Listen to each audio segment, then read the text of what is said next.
Hello and welcome to the 2024 Quest for the Perfect Bracket, a live show. I'm your host, Michaela Chester.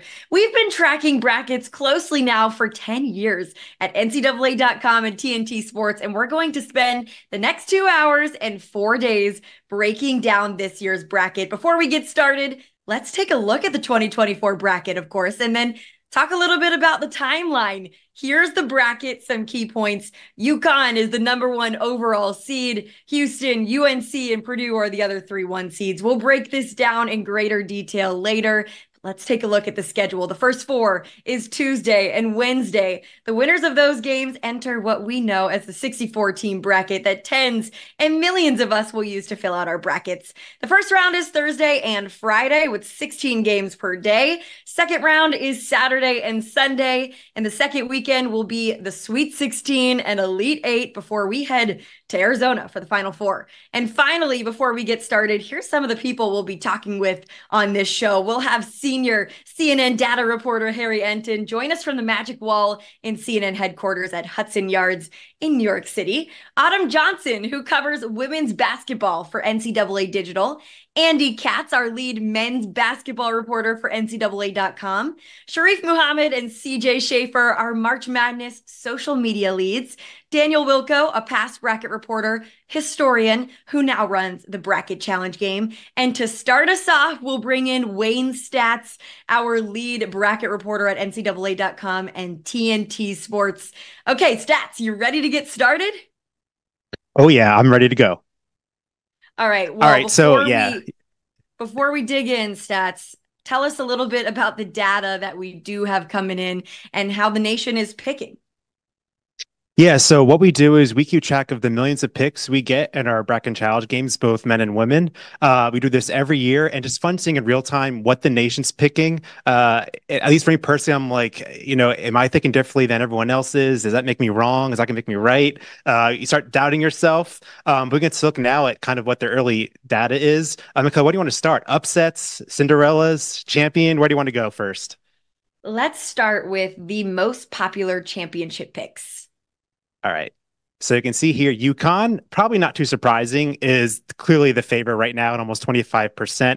You can see here that I have two different columns here. The ones that are in color are the most recent data runs we've done. The ones on the right, we wanted to late Sunday night because I find it interesting to see if anything's changed as we get closer to Thursday and bracket stock for men's and as we get closer to bracket stock for Friday for women. So you can see not really much. UConn is still clearly the top pick. Of course, UConn's defending national champion, number one overall seed, trying to be the first team to go back-to-back since Florida in 06 and 07. So probably not too surprising to the top pick, but you can really see that gap between UConn and North Carolina at the top two. And if kids are wondering for that 25%, where that kind of ranks in terms of since we've been doing this, it's better than last year in terms of the top pick. So Houston was the top pick last year, about 20%, which is pretty good, pretty much probably on average. But that 25% UConn has right now, that's nowhere close to what we saw with Duke and Zion in 2019.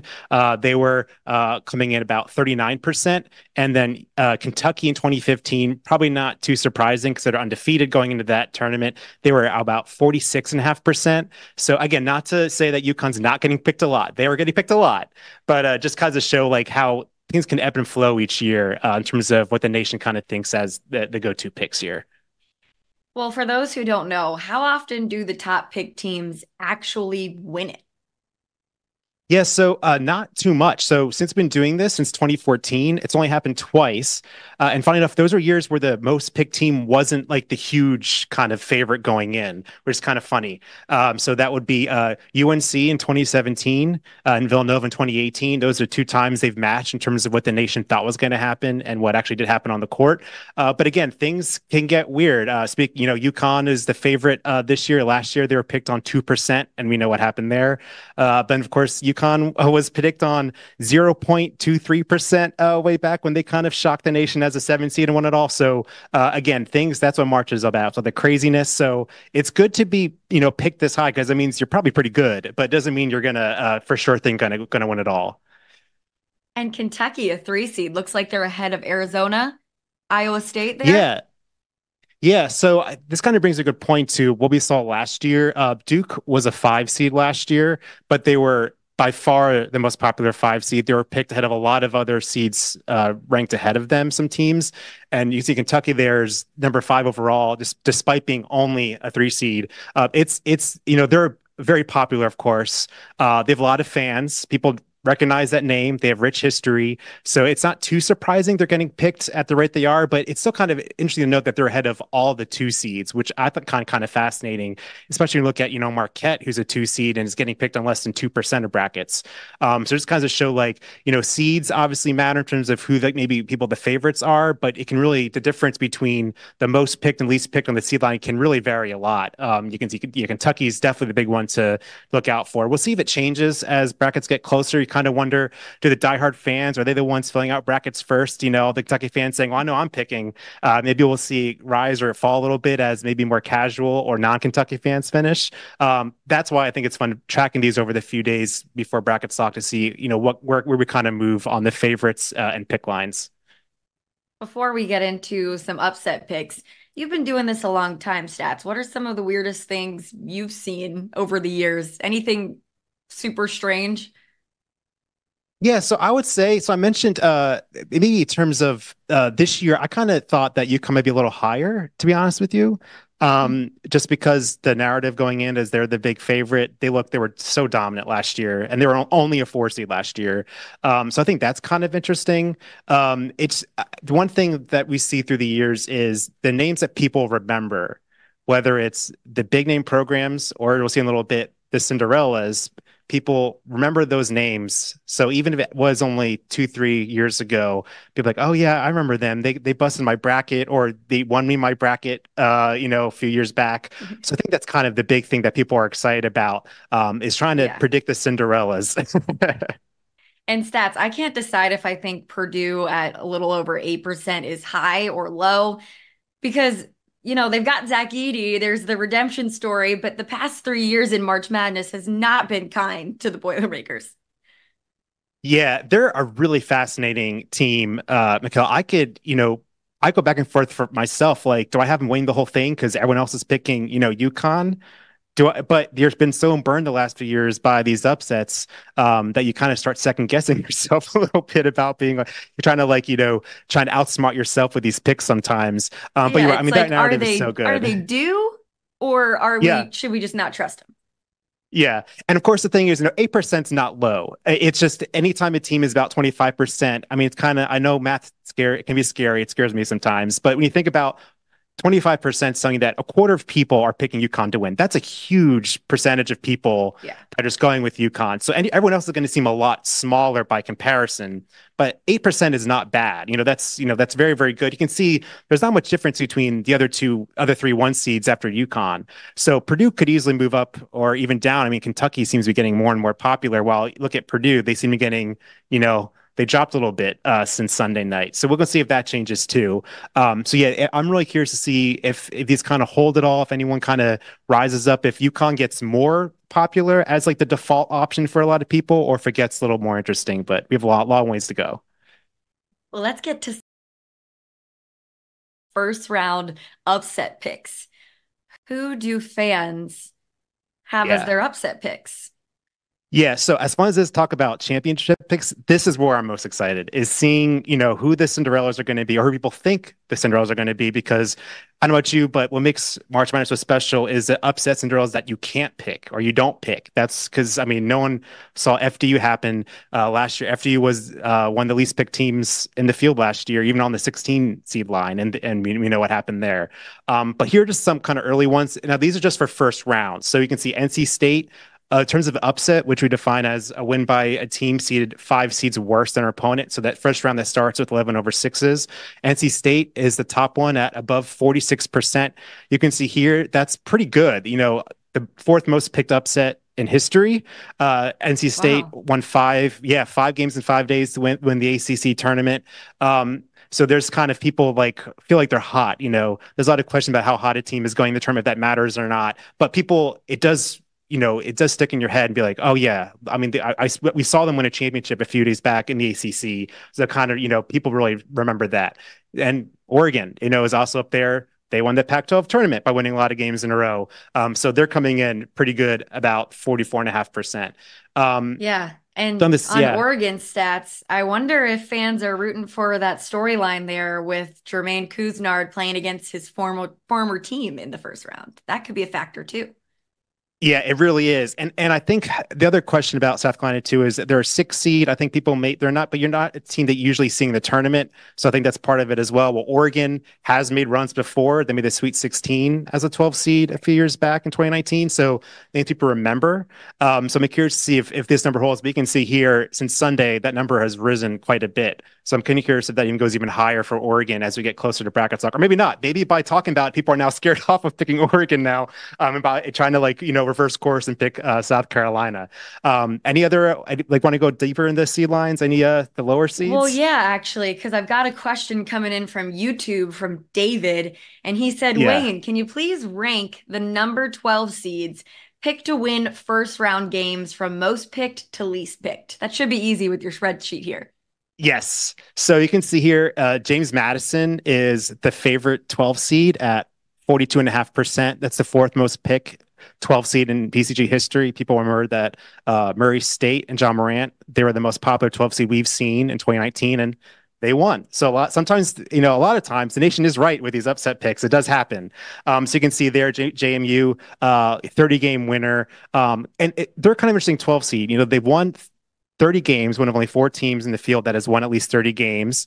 So it's pretty good company to be in, and not too many teams have done that. But also, they've been on the radar since November when they upset Michigan State, which was a preseason top five team. Michigan State, of course, fell off a little bit, got in the field, probably won't go too far, but Izzo, you never know with March. But they were ranked for the first time ever after knocking off Michigan State. So they've been kind of people who've been following basketball are aware of seeing James Madison in headlines since November. So, they're kind of, they stuck in people's minds a little bit here. So that could be a popular one as well. And you see Grand Canyon, another good team, one of the coolest fan bases in the nation. I'd love to go to a game there one day. Of course, March Madness, neutral site, so they, won't be a home game maybe, but the Grand Canyon's also pretty very well liked by people to make pull in the upset. So those are kind of the two big ones that I would say on the 12 seed line. And then, of course, McNeese is interesting. They're only the third pick 12 seed, but if you go down the road, if I can jump ahead a little bit, we saw this on the Yeah. last one. They're picked to win the whole thing. 6 games on 1% of brackets, which doesn't sound like a lot when you talk about one of 100, but for a 12 seed, that is really, really high. So that's ahead of, you can see here, that's ahead of all the 6 seeds, sevens, eights, nines. Now, some of that is because the way the bracket works, to make the Sweet 16 as a 12 seed, you don't have to face a 1 or 2 or 3 seed. While, Right. 8, 9 games, they might have a good chance of winning that first round, but then you run into a number 1 seed. So that's part of the reason why McNeese gets helped out a little bit by being picked so high. But that's just a crazy high number, especially when that's well ahead of the other 12 seeds that are getting picked in the first round by a much higher rate. So I think part of the reason for that, at least in terms of McNeese, that we're seeing in the data is people who are picking McNeese are sticking with them at like 50-ish% rate. So if you're picking to win the first round, half those people are picking them to win the next round. Half those people are picking them to win the next round. So there's a lot of loyalty with McNeese. They've lost just one game since December. Um, so they're they're on a roll. Jada Wells scored 27 points in the both Southland tournament wins, so that they can get out and get it. So you can see McNeese is very, very popular, the 12 seed line. And of course, UAB is next at 22%, which again, for the least picked 12 seed, that's a very high number on the 12 seed line. So I think that's pretty cool. And another quick thing I want to point out is St. Peter's, because you mentioned Purdue Yeah, I was gonna having ask about some upset. them. Yeah. So St. Peter's, of course, made history 2 years ago, the first 15 seed to make the Elite Eight, and then beat Purdue in the Sweet 16. So you can see here they're almost at 8% to win in the first round. That's just truly just crazy to think about. But you can see that's the most picked 15 on record that we've seen. That beat last year. Colgate was the most picked 15 we've seen, and Colgate was a Wow. team that has been in the tournament a lot of years in a row now. So like people remember that name. They haven't won yet, but usually people remember it. And you can see they're back again this year. Colgate. So, but St. Peter's, you can tell people are feeling the Peacocks again. Thinks that they can get it done in the upset. We'll see if it works out or not. But I think people want to get on the bandwagon now. And if it happens again, they can say, see, I knew it was going to happen. I called it. There you go. So there you have it, everybody. Those are the most popular Cinderella picks, it seems like. McNeese, St. Peter's maybe in the first round. How about games that are giving people trouble stats? So a game that's close to 50-50 on percentages. Nobody can Yeah. decide. So That's usually me. yeah, yeah. Oh, no, that's me. I'm still kind of debating changes I'm going to make for my bracket still. So yeah. So you can see here, not too surprising. A lot of like you can see some 7, 8, 6s, but really it's this game that's interesting. 6-11s have been the hardest one to pick for a lot of people, which I think happens a lot when the 11 seeds are, the big conference schools that people are familiar with and have a lot of fans with. So people remember those. Just a few years back, Georgetown in 2021, they came out of nowhere and won their conference tournament. And Yeah. they were the most popular Cinderella that year, and they lost to Colorado. So I'm not saying the same thing's going to happen to NC State and Oregon, who did the same thing, but I'm just saying it's those are big programs that people are familiar with. They see them in the tournament a lot, and they have a very large fan bases, and it's hard not to pick your team, right? I mean, you have to pick your favorite team. So I Oh, think yeah. that's part of it as well. Yeah. Well, stats, this is all good stuff. Any other anomalies you want to point out before we move on to the women's side?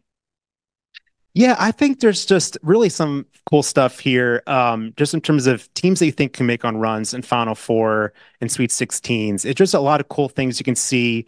Um, Things could change though, and as we get closer to brackets lock, like I said, I kind of wonder about the order of the champion picks. If I thought Houston would be a little higher, to be honest, Yeah. but I kind of wonder if they'll kind of move up a little bit. Maybe they'll leapfrog UNC to be the second top choice. But again, we have a long way to go before brackets lock, so we'll see if things change there.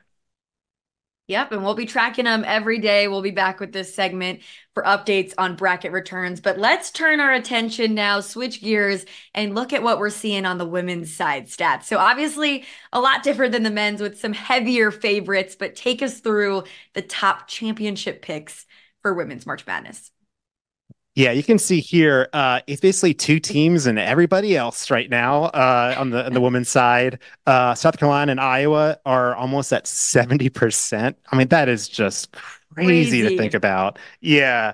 So everyone else is coming up pretty much way behind, but LSU, Wow. of course, yeah, they won it last year as a 3 seed, and here they are, the third most picked team ahead of 2 1s, and UConn, of course, ahead of the 2 1s as well. So it's kind of interesting that 2 3 seeds are ahead of 2 1s and all the twos. But Are you again, these surprised aren't by huge. that? Maybe a little bit, but I think part of the thing is too is when you have two teams have so much of the pie, there's not much left, so the gaps aren't huge. I mean, they're there, but Right. you kind of can see them a little bit. But even the gap between LSU and UConn is more substantial than you think it would be. So yeah, I'm kind of curious to see how it goes there. Yeah, I'm actually surprised Iowa is that high. Of course, we know why Iowa is so good. But that region, at least right now, seems pretty brutal. But I think people Yeah. just believe in Caitlin Clark. But I don't know about you, but I do not want to doubt Kim Mulkey any chance. So yeah, I'm just excited to see if this gets higher or lower. I mean, I didn't expect to see these two teams so far ahead. I South Carolina maybe, but definitely not both of them getting almost 70%. That's just a huge number. Yeah. I mean, you just got to think, though, that fans are just rooting for that fairy tale ending for Caitlin Clark. I mean, I know I am. I personally think I'm going to pick Iowa, even though they have the toughest portion of the bracket. Same thing with UConn. Like, they have a Yeah. really tough road in the men's bracket and still the most popular pick. I'm going with Iowa. I feel like Caitlin Clark's got to get that Ooh, national all right. championship. Yeah. Yeah. Yeah, Okay, well, it's I think that too. Yeah. Okay. I mean, maybe we'll agree on that. We'll take a look at our Yeah. brackets later. But stats, let's take a look at popular first round upset picks now on the women's side.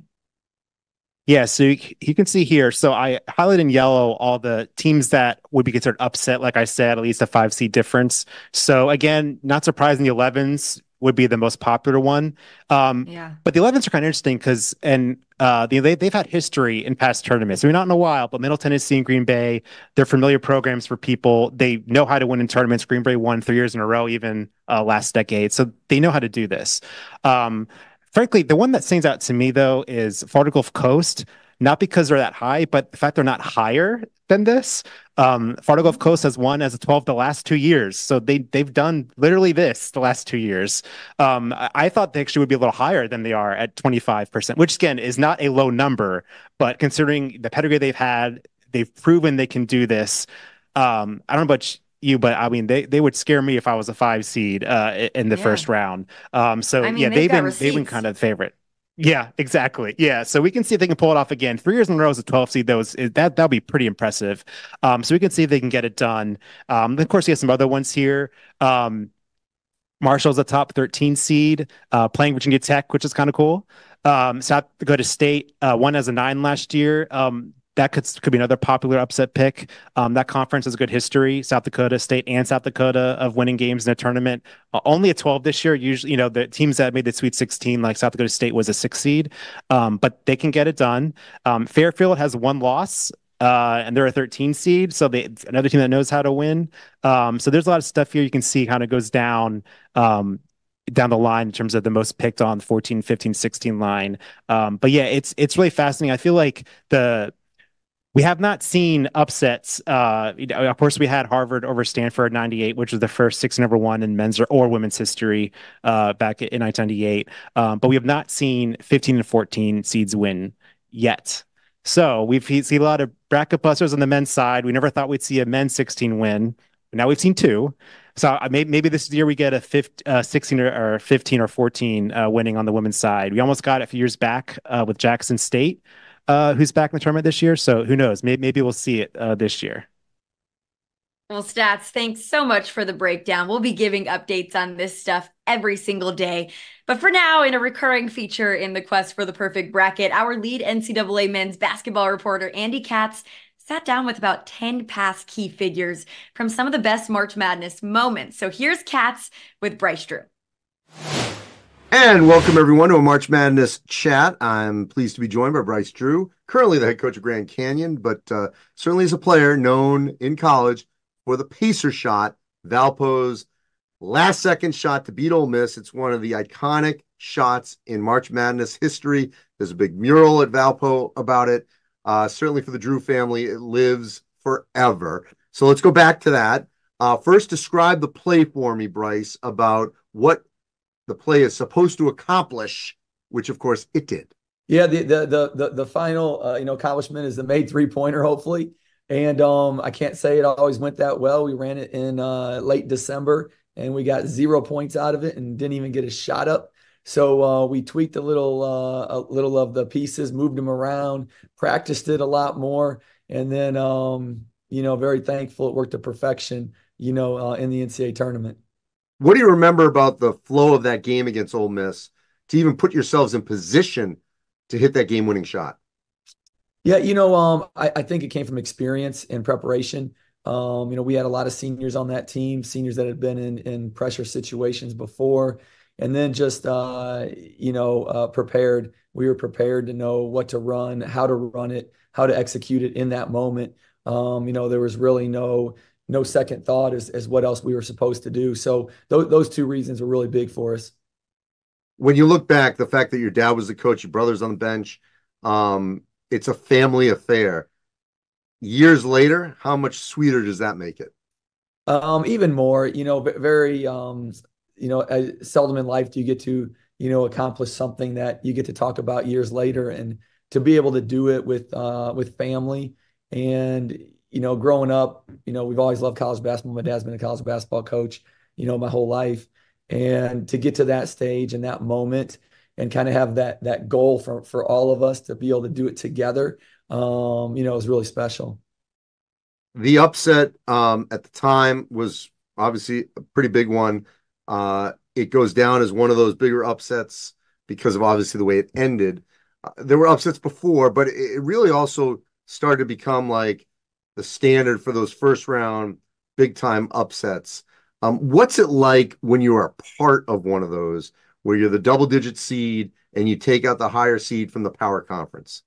Yeah, I think a couple of words come to mind. First is confidence. I think our team all had confidence that the seeding didn't matter, that we could go in and win that game.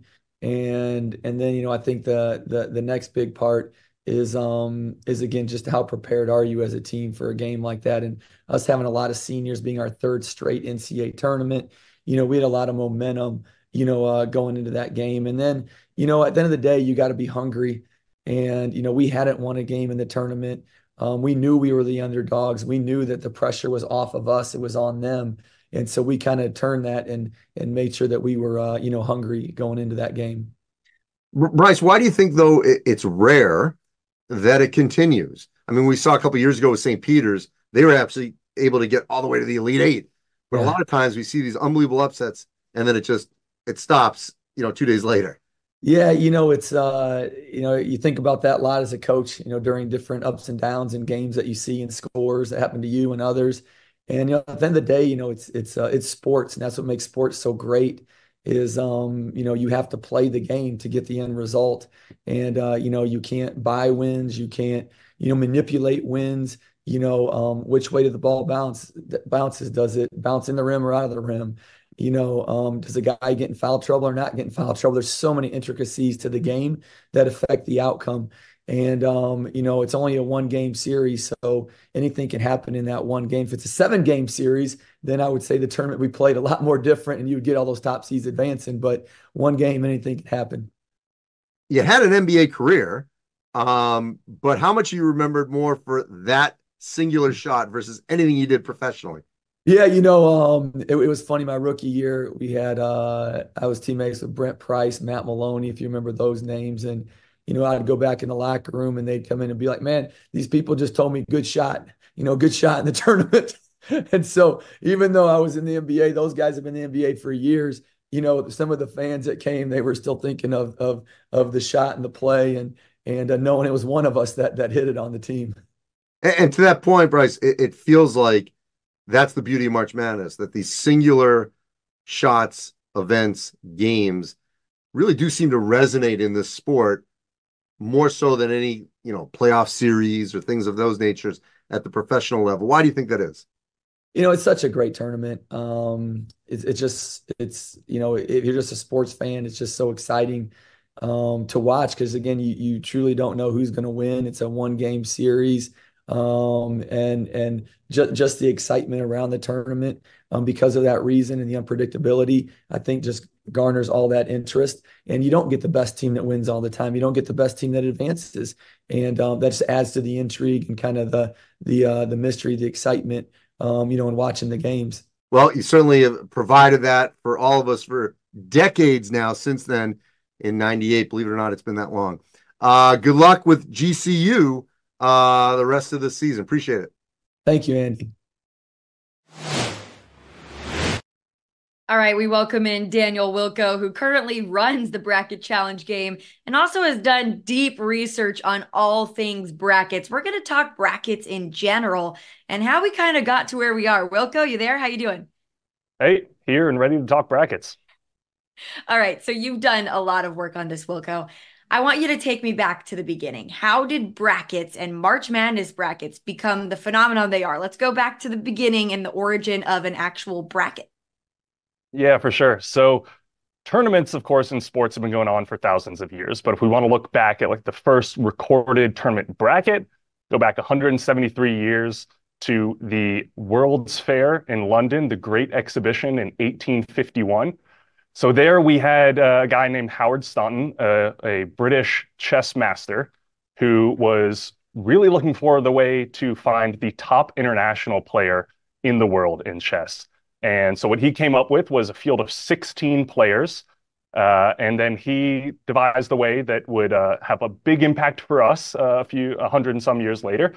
He put 8 slips of white paper numbered 1 through 8, 8 slips of yellow paper numbered 1 through 8 in a box. He had people draw. Whoever drew the white one was matched up against whoever drew the yellow one. And that's how we got the first ever bracket If you look at this picture here, you can see the name is not that creative. It comes from the punctuation mark that we see here that Staunton used. So that is actually a bracket where he matched up each one of the 16 players into pairs of 2. And then every round after that, they drew another lot, kept going until he finally had a champion, and our first bracket with a tournament was completed. So you're telling me this is all thanks to a guy named Howard Stoughton. Yeah, I don't know why he's not in the one shining moment every year. All right, well, let's fast forward a little bit to how the bracket actually started with basketball and the first NCAA tournament. Yeah, so in 1939, we had the first NCAA tournament, which was actually run by the NABC at that time, but we had 8 teams. They competed in a single elimination bracket for the most part. There was actually a consolation game for 3rd place in the West region in that year. But so there were 8 games, 1 champion, Oregon in 1939, and a history that would span, the next 100 so years was born with the NCAA tournament.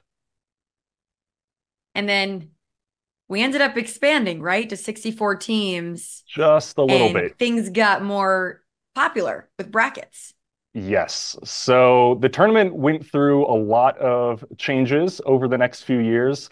It expanded year after year. There weren't really any 2 years in a row that had the same tournament bracket until we get to what we call the modern history or the modern NCAA tournament bracket in 1985, when we expanded to 64 teams. And that's pretty much more or less what we've seen the bracket look like for the past 38 tournaments.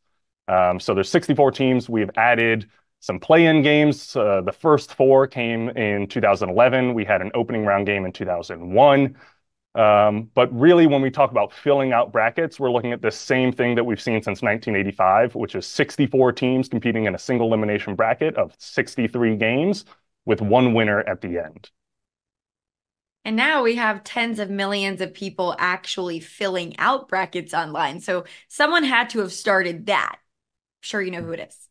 Yeah. So, there may have been someone in some basement somewhere who has filled out a bracket pool back in 1939 and picked Oregon and has the first ever perfect bracket. But from what we know, it was started in 1988 in a Staten Island bar. And so we actually see that this Staten Island bar had some hand-drawn brackets that they had put together, had a bunch of locals come and fill out who they thought was going to win every round of the tournament. And now, of course, that tradition has gone on and exploded just a little bit to tens of millions of people every single year that we see filling out brackets online. Just a little bit. I mean, March Madness and brackets are practically synonymous. They're one and the same. Why do you think that is compared to many other sports with similar format tournaments? Is it just the overwhelming popularity of basketball? Yeah, I think there's a few things at play. That's definitely one of them. I mean, college basketball is as big as most NCAA sports get nationally. So there's a lot of draw for this tournament. It's always fun. It's a very chaotic tournament. When you have 64 teams or 68, if you count the first 4, a lot can happen. We've seen 16 seeds beat 1 seeds a couple times now in the past few years. There's always fun buzzer beaters, upsets. It's really something that captures the nation's attention for a couple of weeks in March, which we always love to see. The single elimination bracket also helps. It's very easy for fans to look at and figure out what's going on.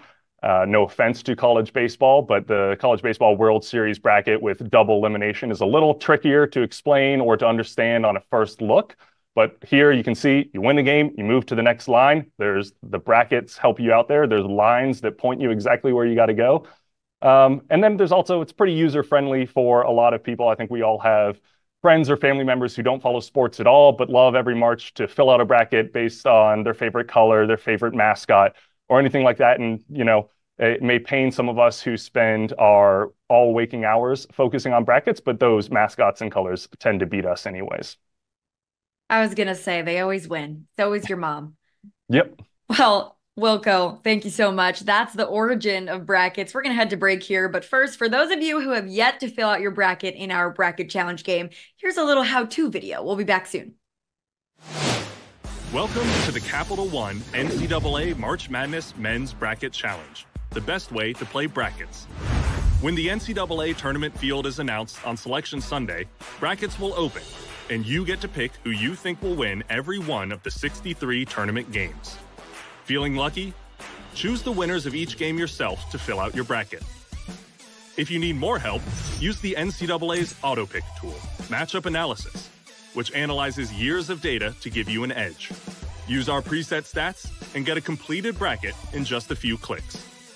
Or you can choose from up to 20 different basketball stats to create your own custom criteria. Think defense wins championships? Crank up steals and defensive efficiency.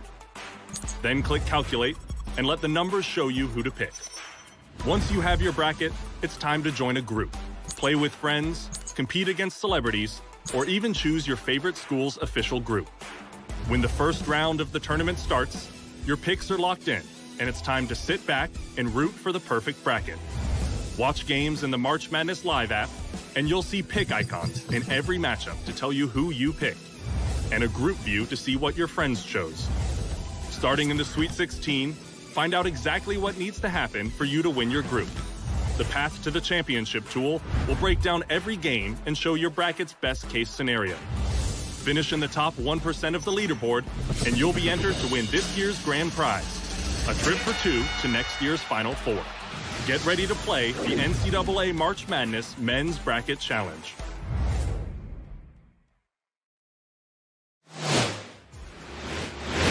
Welcome back to the Quest for the Perfect Bracket Show Live. I'm now joined by CJ and Sharif, our March Madness social leads. If anybody follows March Madness on social, these are the masterminds behind it. Guys, I know you're probably incredibly busy, but could you tell us a little bit about your jobs and what you do? Incredibly busy is right. That is almost an understatement. Yeah, like you said, we are the March Madness social leads. Everything you see on anything March Madness related, whether it's X, Instagram, Facebook, TikTok, we are the people who press post. So just keep in mind when you're yelling at us in the comments, we are the ones you're yelling at. There isn't just a blank face here. It's us. Yeah. So, how much basketball are you watching on average every week? Yeah, so too much, I would say, almost at this point. For me personally, I keep about 4 games up at once when I'm working a shift. Typically, the other screen is going to have our tweet deck open, which is going to have all the other games that could be relevant to us, which, we can't have 16 games up at once, for instance, that are going on. So that's typically about 30 games a day, maybe. Yeah, so yeah, we go through it. You guys aren't getting tired of each other yet? No, we can't say that considering we live together. So, that's occasionally when we talk about upset Working picks together a little bit, wasn't we might. enough. Exactly. So we have the Okay. little March Madness content house going. All right, I'm gonna make it my plan here to get you guys arguing. I'm just kidding. But Why? all right, My God. just for fun. Why not? All right. Well, what do you guys got going on social? So Let's see. yeah, so we wanted to do a little social report to just update you guys on what is going on the March Madness social accounts. Since the end of the selection show yesterday, we have been talking to a number of celebrities trying to get people to send their brackets in.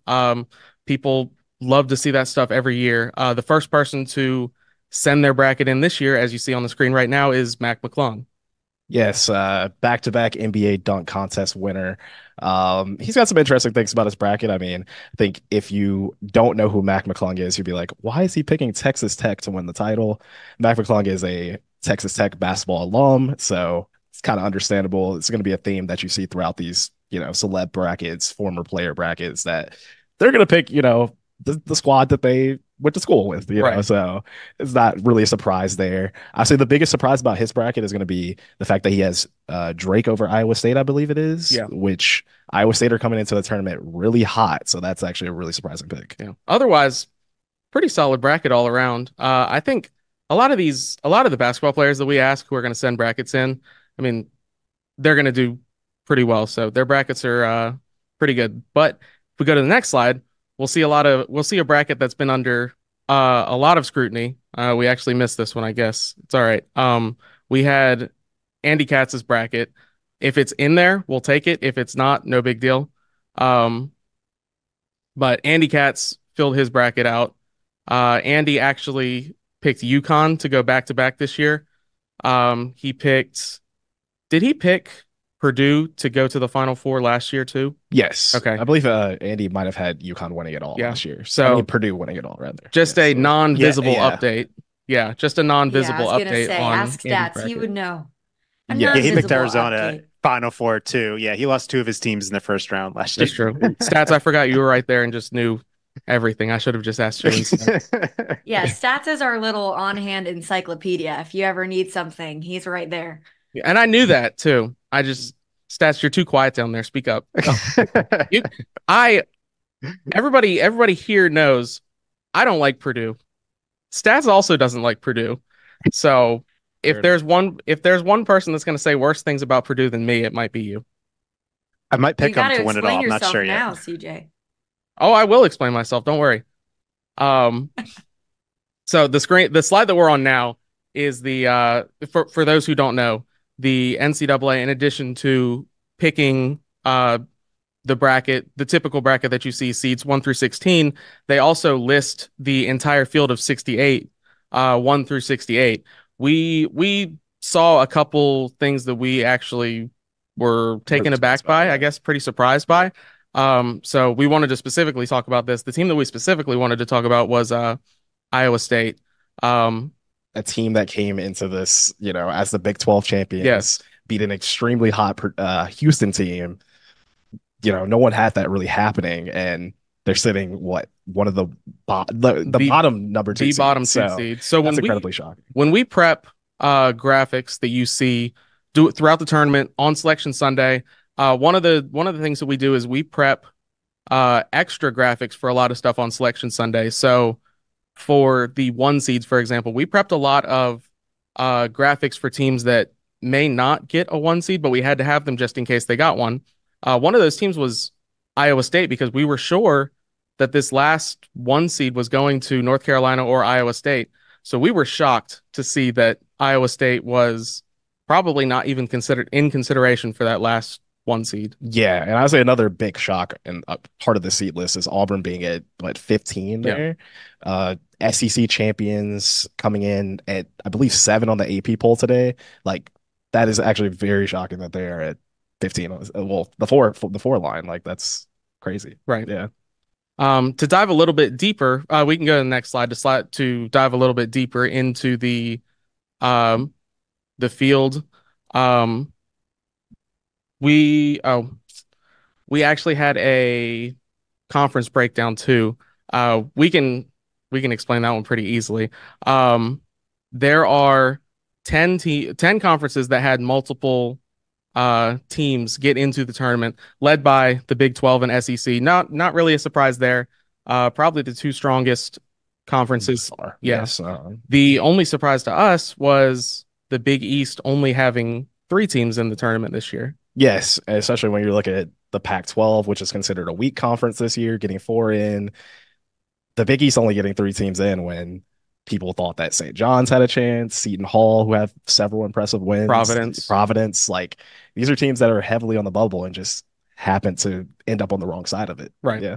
And now we wind up here on what you see on your screen. We actually saw this yesterday during the selection show, and we figured we should turn it into a graphic just because of how cool it came across on the show. They talked about the results in the first round for underdog teams, or lower seeded teams, I should say. Obviously, everybody except for the 9 seed versus the 8 seed has a losing record. But it's something, this graphic is something interesting to look at when you are trying to pick your upset picks this year in the first round.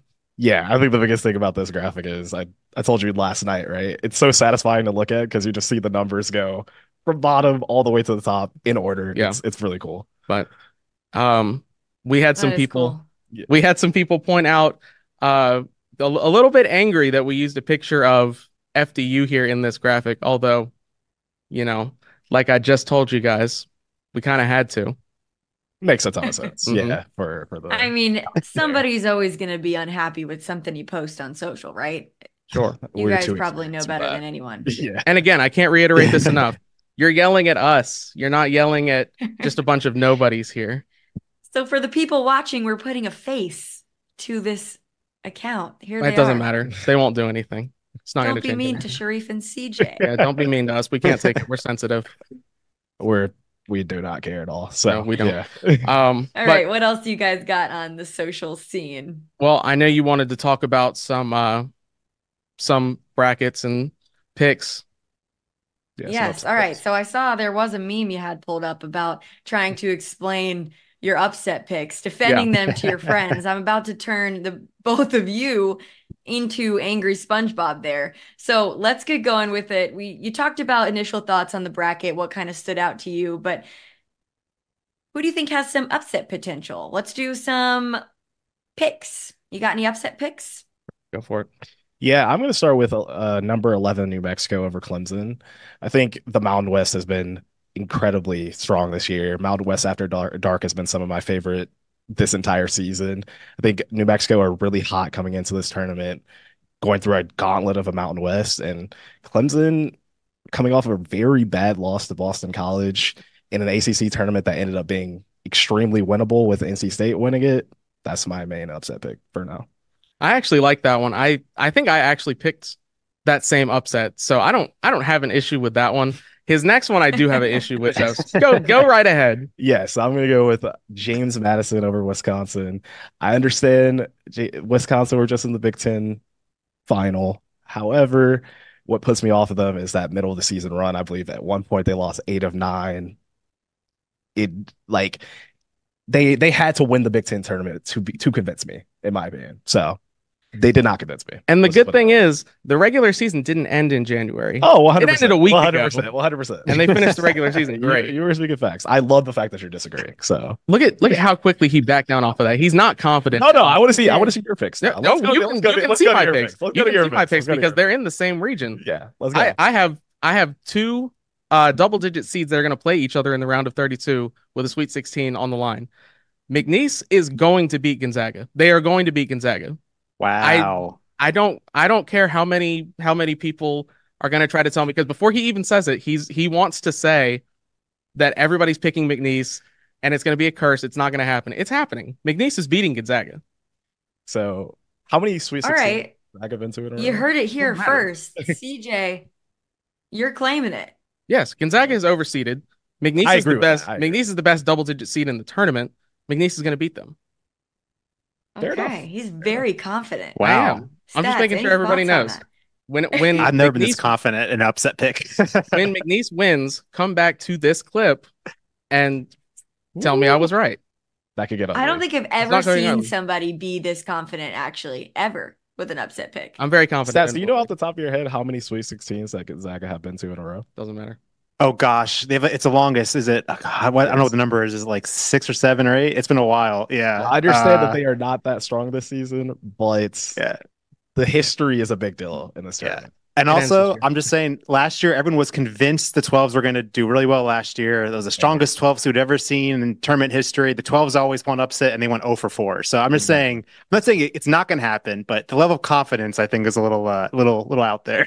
Don't worry, it is. It is. I have to try, right? Yeah. My other one, well, I mentioned that ahead, in the same region, I'm gonna have 2 double-digit seeds going after each other. I have Samford over Kansas. I don't think that one is as crazy. I think Kansas is kind of stumbling into the tournament. If a team was going to catch them off guard, Samford's not a bad team. They could be the one to do it. Interesting take. Stats. How you doing? Yeah, so that's an interesting pick with especially with injuries with Kansas. I think that's a big question mark is how healthy they'll be. And even then, Stanford's pretty good. So even if they're healthy, it might not matter. For sure. All right, guys. Well, let's make it even dicier. Give me your initial final 4 thoughts and who you think might win the thing. Sharif, you want to get us started? Yeah. Let's start with me. I'm going to have UConn versus Arizona on one side and Kentucky versus Creighton on the other side. I'm gonna go with teams that have experience. A lot of very experienced teams here, plus Kentucky, who have a very talented freshman class, a team that can score at will. So if they sort it out defensively, I think they're a Final Four lock. I don't hate it. It's all right, but mine's I don't better. hate it. I don't love it. I don't. Mine's better though because I have All right, let's hear it. UConn playing Alabama in the Final Four, and I have Houston playing Tennessee on the other side. I have Houston defeating UConn in the national championship game. Yes, and Wow. my championship would be UConn Kentucky with UConn winning. I don't love picking a back-to-back champion. I also yeah. I also know that UConn is far and away the most picked champion. So I can't Which do it. doesn't happen often, as stats told us. Right. Yeah, I think All right, that's well, guys, thank you so much for joining me. CJ and Sharif will be back to do this again tomorrow. More fun stuff. But next, we've got a trip down memory lane. The next few days, we will recap March Madness of years past. Let's take a look at how the bracket played out in 2019, which, Wayne, this was a pretty spectacular year and bracket for a lot of reasons, right? Oh, yeah, they were really big stories heading the tournament. And from media perspective, fan perspective, just a lot of hype and attention around Duke. Always a big brand name in college basketball, but especially in 2019, Duke was 29-5, number one overall seed, and of course had Zion Williamson, just a freshman, was the biggest name and force we've seen in probably the last 10 years of college basketball. So much so that in our bracket challenge game, 39% of all complete brackets had Duke winning. How does that compare to most years? Yes, we've been tracking for 10 years now. The only time we had a more popular pick was Kentucky in 2015, and that team was undefeated. So a couple more storylines before we go further. Virginia was number one overall seed as well, North Carolina and Gonzaga. So just a stacked bracket, it seems. Yeah, and Virginia, of course, was famously coming off the first ever 16-1 upset the year before. But then in 2019, of course, Virginia wins the title in Minneapolis. Just a great redemption story. And for us in the bracket, we see perfect brackets lasting longer than we've ever checked before, 49 games in a row to start. Okay, so that's kind of crazy. Let's dig into the bracket and how we landed on someone picking 49 straight. Yeah, so day one was pretty remarkable in terms of chalk, which kind of helps create more perfect brackets remaining. We had 60,000 perfect brackets left after day one, and we started with over 20 million, so still quite a few left. Why so many this year? Yeah, there just weren't as many upsets that we've seen in most years, especially in the last few years with 15s and 16s winning. The biggest upset by seed was 113 seed UC Irvine, and there were 312 upsets. Most famously, Murray State beating Marquette with John Morant, who had a triple-double that day. 45% picked Murray State to win, which tells you how popular they were. Put it all together, we still have 15 perfect brackets left after 2 days. All right, so we're at Saturday now, the second round, 15 remain, like you just said. What happens from there? Yeah, so with those 15 and 8 games kind of considered coin flips more about, you think that would be it in all brackets west, but no, somehow still 2 brackets made it through. Okay, almost there. So let's go through the very last perfect bracket. Yeah, so on Sunday, both brackets were exactly the same until Texas Tech Buffalo, which was the 44th game of the tournament. But the Red Raiders won that one, which left us with just Center Road and Greg Nigel as our last perfect bracket. And he was in our NCAA March Madness Bracket Challenge game. We're going to have a lot more on Greg Nigel later. Yeah, and he remains perfect through the first 4 days, which we've never seen before. The longest perfect bracket before his was 39 in a row. So because that becomes somewhat of a national story, a little mini celebrity, people create fake social media accounts with his name. He gets invited to the Sweet 16, and he keeps on going until game 50 with Tennessee versus Purdue. And he almost got that one right as Tennessee lost in overtime. And we're joined by Wilco again. We just heard about Greg Nigel in our 2019 March Madness Rewind, but Wilco here is going to go a little more in depth. Wilco, you covered the Greg Nigel story. You were tracking brackets the year this went down. Talk us through what happened from your perspective covering it. Yeah, so back when I was just a baby bracket historian, we were tracking brackets for a long time. And just to preface this, we can only really track brackets that are online. So someone may have a perfect bracket that went 63 for 63 taped to their fridge somewhere. Unfortunately, that's not going to count for us. But yeah, we've been tracking brackets across all the major bracket games. So our game, Bracket Challenge, ESPN, Yahoo, CBS, all of these games. And before 2019, the best we'd ever seen was 39 games in a row, which is very, very impressive, mind you. But Greg Nigel in 2019 would shatter that record. So we usually track brackets on Thursday and Friday. A lot of times on Fridays, those brackets are busted. We see no more perfect brackets. Every once in a while, we'll go into a Saturday, into the second round with a couple perfect brackets remaining. This time, Greg Nigel managed to stay around up until the Sweet 16, so through the first two rounds. That year, we had about, after two games, 25% of our brackets were still perfect. So 75% of brackets lasted less than two games before they were busted. By the end of the first day, so 16 games through the first round, it was under 1% of brackets were still perfect. So we were tracking all of these, and then what we noticed on Sunday when we just had a couple brackets left was that one of those brackets happened to be in our bracket challenge game. Very convenient for us. And over the next couple of days, we managed to track down the owner of that bracket. Spoiler alert, it is Greg Nigel. So tell us, one, how you found him, and then once you did, what that conversation was like with him. Yeah, so we had an email to work with, did a little bit of research on our side and found out that he was a neuropsychologist in Columbus, as all bracket specialists obviously are. And we were able to call his office. He wasn't there. He was on a road trip across the country. We got his cell phone, called and left a voicemail, and then I got a call back a couple days later. He was a bit incredulous that somebody was calling about his bracket.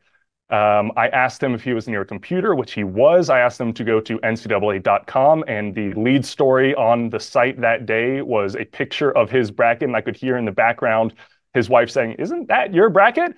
And then he believed us at that point. So this was a bracket he had filled out last minute and had completely forgotten about, had not checked once. Someone had invited him to this group. He was sick Thursday morning before brackets locked. He came in, filled this out pretty quickly, I guess, put the app away and went on his road trip and did not even look at it until we called him later. That's always how it goes. It's always the people that don't really care. The ones that are studying and watching basketball, we're never going to get the perfect bracket. But, you know, in his defense, I don't know that I would have believed you either, Wilco. That's fair. Honest. Yeah, understandable. Well, what did he tell you on the phone? Did he have any tactics, or was his bracket mostly luck? He, like a lot of people filling out brackets, he had filled out a few different brackets. I could hear when we were talking about this, he was stumbling through of, oh, no, I watch bracketology and I make a lot of picks. I watch plenty of games. He did not point to any specific tips that we can take and, give to the masses out there who want to follow in his footsteps. But he did say, he picked his Michigan Wolverines to go quite a bit. But the rest, he just kind of went with his gut. And if these are the results, I think that speaks for itself. But that year was pretty chalk, so that must have played into it a lot, right? It helps for sure. If you look at the Sweet 16, every 1, 2, and 3 seed that year made the Sweet 16. Then we have a 12 seed and a 5 seed. So, an exciting tournament, as all March Madnesses are. Not a lot of upsets to our major teams here. So that definitely helped him out. But, he did pick 3 12-seed upsets, 1 13-seed upset in the first round. So he didn't just go chalk, and the bracket didn't go chalk either. So he did make some impressive picks. And again, like we've talked about, like Stats talked about earlier, everyone can maybe pick one of those big upsets. It's also a lot of times about the upsets that you don't pick. So managing to pick the correct higher seeds to not get upset is, may not look as impressive on paper. But again, no one had ever gone 49 for 49 until Greg Nigel did. And how did the bracket end up actually finishing? We know early round picks don't hold a ton of weight in the bracket challenge game, so it might have made the most headlines, but I'm guessing not the most points. Yeah, it's not the happiest end to this story. One of the tournament sponsors, Buick, actually flew Greg out to the Sweet 16 to watch his Michigan Wolverines play. There were cameras on him. Everyone wanted to know about his bracket and about his picks. The first game of the Sweet 16, he got correct. So we were starting that streak again, 49 for 49. And then he got an incorrect pick. His first miss was in the 50th game of the tournament, and it was really downhill from there. He went 5 for 14 after his 49 for 49 start. He got one of the 4 Final Four teams, nobody in the championship. And, as we can see This is one of those lessons about what's so important in bracket picking is that Final Four. Those first round picks, there are 32 of them. Each one of them is worth just 1 point. And Greg had gotten 32 for 32. That's worth the same as picking the national champion, though. So that one pick later is obviously way more valuable than all of the picks that you're making early on. So Greg, again, not a great ending for his bracket. He ended up in about 240,000th place. But still, he is first place in our hearts and in the history of perfect brackets. And hey, we're still talking about him right now. We've got a graphic with a fake plaque, an award for him. So pretty cool. Do you think, Wilco, that this could ever happen again? Well, if you had asked me a few years ago, I would say that 49 for 49 never would have happened in the first place. So I don't know if I'm the best judge for this, but no, I don't think we're going to see it again. Again, pretty chalk bracket led to this. And as Greg may admit to, if you push him, there's a lot of luck that goes into picking some of these. This was one of however many brackets he picked. It's impressive to pick 49 for 49. So impressive that I don't think we will ever see that again. All right, so that's Greg Nigel, just a phenomenon in March Madness history. And speaking of those, March Madness is all about Cinderellas. So let's go to Andy Katz, who this time sat down with Joe Sherburne of UMBC. All right, joining me now, UMBC's Joe Sherburne. Joe, UMBC 2018, 16-1 over Virginia, the first ever upset of a 16-1, and it wasn't even close. What do you remember most about that game? Oh boy. Warming up and thinking, like, I have no idea what's going to happen, but all I want to do is not airball or get my ankles broken. That would be a success for me because so many people are watching. And then just in the second half being so pretty much in shock in the timeouts, that every media timeout and timeout they would call, just not being able to focus on what our coach was saying because I was just so in disbelief and not wanting to blow the lead. You guys won by 20. You had 14 number double-figure scores. When you guys saw the bracket, and Virginia was one of those teams that kind of lets you hang around, how much did you believe that this could occur? Initial shock when watching the Selection Sunday was, oh gosh, I hope we score 40 points. That's what I texted my dad. But then after thinking about it, like you said, yes, I think that if we are going to play a 1 seed, this is probably a preferred matchup, to be honest, because they don't have just freak, huge athletic guys. They're more controlled by their guards, and our best players are our guards. So I felt like that would match up there. And then just limiting the possessions is obviously what you want to do when or a lot of people think that's what you want to do when you're the lower seed, so you can minimize the disparity. But then once practice starts and you start prepping for the game, you kind of forget about the numbers and the 1 or the 16. It's just kind of pretty normal. So you're just playing a good team and hoping that you can compete. So what was it like to know that you busted brackets across the country? Well, I busted my own because I had us losing. I had one where we won the whole thing and then one where we lost first round. So I was fine with it. I don't care at all about if their brackets were busted. I think we did the people a favor. We got everybody free Little Caesars for a day. It's just, it was a really neat thing for people who actually know what UMBC was to have to kind of be proud of.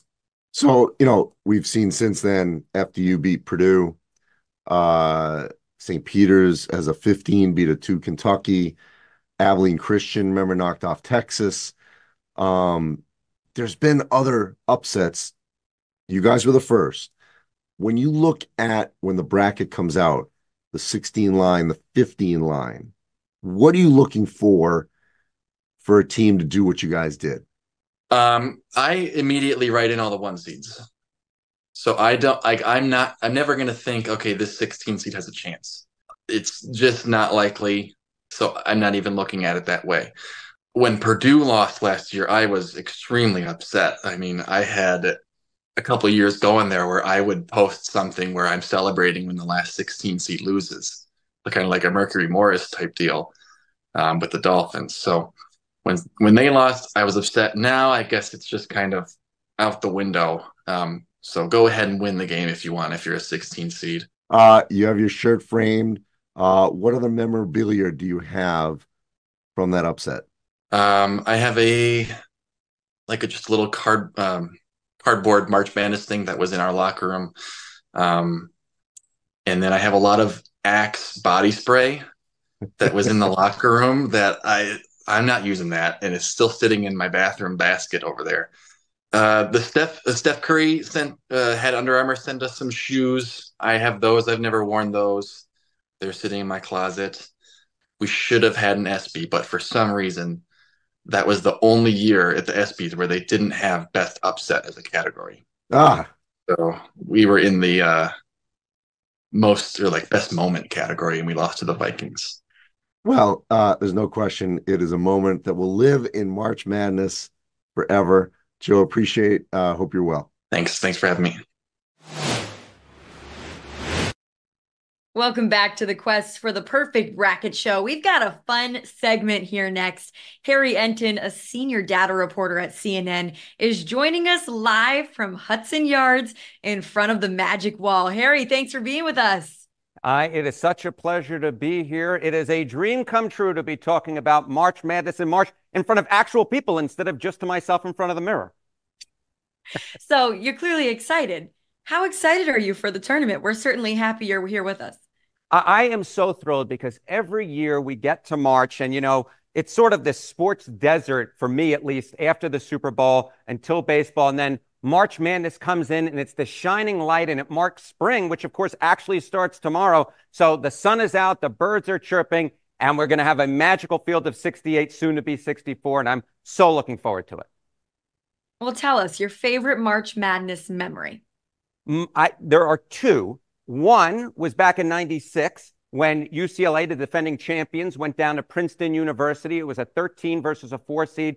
Princeton had been trying to win as an underdog for years under Pete Carril. They finally did it. I think they won 43-41. And the other favorite March Madness memory that I have is the 1999 championship game. I was really rooting for UConn. My best bud at the time, Jeff Zahn, was really rooting for Duke. Duke was the favorite in that game, but UConn was able to defeat Duke in the final seconds of that game, and I got to hold it over Jeff the next day in school. So I think that one's probably number one for me. And still clearly holding it over Jeff, it seems. Yeah. I would say that I hold a grudge for a long period of time. I definitely will always hold this over Jeff. We're not friends anymore. Time has sort of elapsed, and you lose track of friends. But the fact of the matter is, UConn forever, Duke forever in the dungeon, as far as I'm concerned. That is just the funniest thing I've ever heard. That works out well for you with UConn as the number one overall seed this season.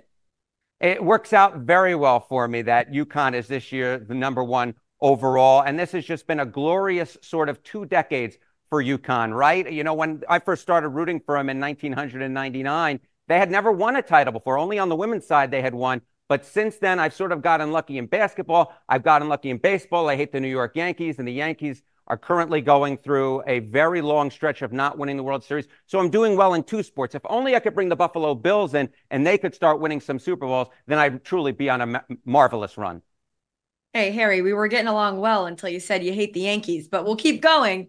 I know you have some numbers prepared, so take it away on the Magic Wall. All right, let's take it away. We had a nice little discussion there, but let's sort of get into the math of March Madness and how the nation is picking. And I think there are just some really interesting trend lines going here. So the most popular number one to win it all, my UConn Huskies at 25%. The nation's doing very well here. How about most popular non-number one to win it all? It's interestingly enough not a 2 seed. It's a 3 seed in Kentucky. A little less than 7% of the country at this point is picking Kentucky to win it all. How about the biggest first round upset? Take a look here. It's NC State at 46% of the country is picking NC State to win in its first round. Of course, they're an 11 seed. what's so interesting here, of course, is they marched through that ACC tournament. No one expected them to do well, but America at this point is expecting NC State to continue its momentum at least one game into the tournament. Now, the question you may be asking yourself is, how well does the nation generally pick? So let's go back through history a little bit, all right? This is bracketology since 2014. The most popular number one of all time was in 2015. It was Kentucky. But guess what? They didn't win. They actually lost in the Final Four. So not exactly a good thing for how the country is picking. How about the least popular number one? That was back in 2016. It was 2017. It was the Tar Heels, UNC. And they actually won the title game. So interestingly enough, in this particular case versus this particular case, maybe the country doesn't know what's going on. And that's sort of the beauty of March Madness. You never do know what's going to go on. Now, of course, here, I love this. The biggest surprise champion was in 2014. It was the UConn Huskies. Look at that. They were a 7 seed back then. Get this, just 0.23% of the country picked UConn. I'm not even sure I picked UConn to win that particular year, but they were able to do it.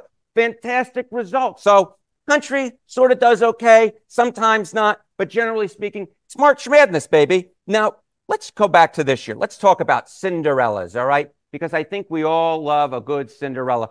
Who is the country picking as a Cinderella in 2024? 1% of the country is picking McNeese to win it all. Keep in mind, no number 12 has ever won a title. In fact, no number 12 has ever come anywhere close. The furthest they've ever advanced is to the Elite Eight. So this would be truly unusual. This is what you much more would expect if you were looking at, say, a 3 or 4 or 5 seed, maybe 1% to win there. So this is very, very unusual. This is something where I might say that McNeese is, I dare say, overvalued a little bit. So let's take a look at some under versus overvalued teams, all right? If you're picking your bracket right now and you're saying, okay, how could I do well versus my friends? What are some undervalued teams? How about number 4 here in Kansas? They're the least picked top 4 team to win. So they're a pretty good. Jayhawks are not a bad team. Interestingly enough, when I was in Pee Wees playing basketball, we were the quote unquote Kansas Jayhawks. They always give you those teams to sort of play. How about Marquette? All right. They're a number 2. They're the least picked number 2 to win the tournament. So either Kansas or Marquette, those are some pretty good teams you might pick if you're trying to find those undervalued picks. Now we mentioned overvalued. All right. McNeese, 1% to win the tournament. That's probably a little bit too much. I know Pat McAfee is really into them. A lot of the other folks are in them. They've had a really good run since November. But the fact is 1% pickings, a little bit too high. How about 15, St. Peter's? Now, I love St. Peter's, right? They went on that magical run a little bit ago. 8% are picking them to win in the first round is a 15 seed. That is not where you want to be. St. Peter's, a little bit overvalued. Maybe there are so many people picking from the New York City metropolitan area that they're sort of spoiling the sample size.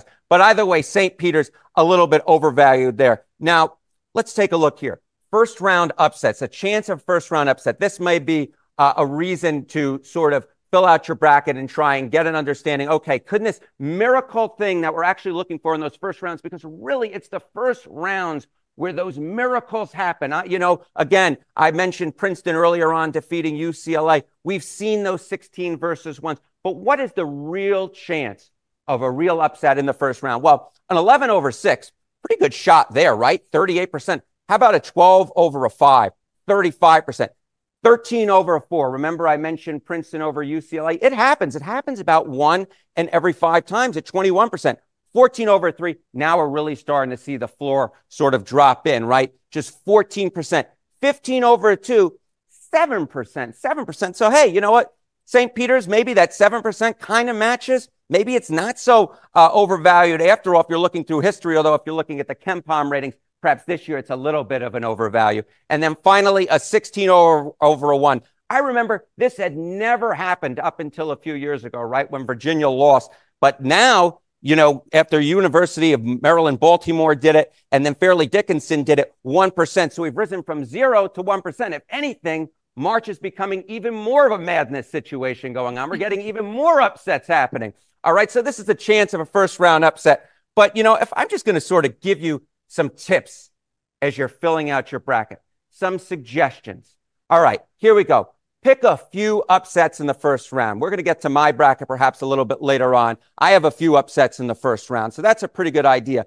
But keep in mind, don't be too mad. Do not go bonkers with your bracket, all right? Do not pick a 16 seed to go all the way. That probably won't work out for you. And keep in mind that later rounds count more. And the 1, the 2, or the 3 seeds have won 85% of the time over the last, say, 40 or so years. So the fact is, you probably want to pick a high team to win at the end of it all, even if you're picking some low-rated teams to advance to that second round. But I have the most number one piece of advice is have fun. That's what we should be doing here. You know, I covered a lot of serious topics in my day and time, but this is a serious topic, but it's one in which we can have fun. There are going to be upsets. Chances are you're not going to have a perfect bracket. So when you see that your bracket's sort of falling apart, it's okay. Don't worry. Pretty much everyone else's bracket is falling apart too. The bottom line is it's March Madness for a reason. You should have fun. So those are my piece of advice, Michaela. All right. Well, Harry, good tips. Do you want to take a look at your actual bracket? Do I want? Well, I don't know. Do I want to be embarrassed or not? Look, not much of a surprise. You know, I have UConn winning it all here, right? I have them beating Houston, which I know a lot.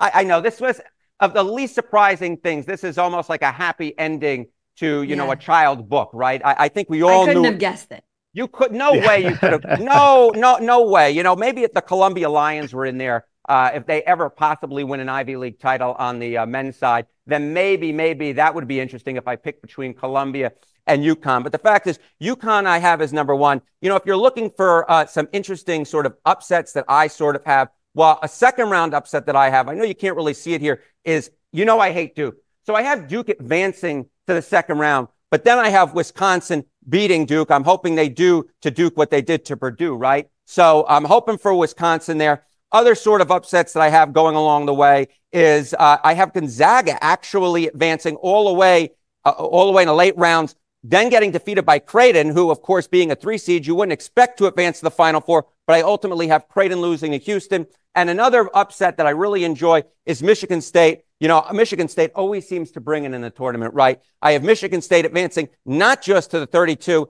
not just there, but also to the round of 16, and then to the Elite Eight where they finally lose to Arizona. So I have some upsets in there, nothing too big, but some upsets in there that, at least for my bracket, make it a little bit interesting.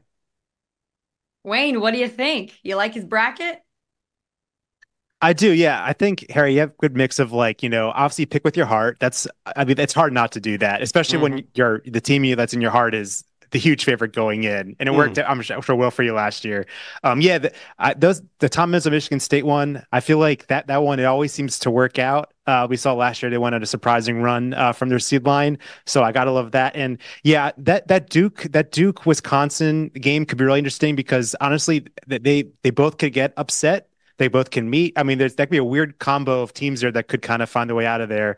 So yeah, I love it. I mean, I feel like it's fun. Like you said, you have to make these upset picks, but you can't do it too much. You know, there's a limit to the madness, I think, even for all of us, me included. I know I'm kind of like going back and forth on my picks.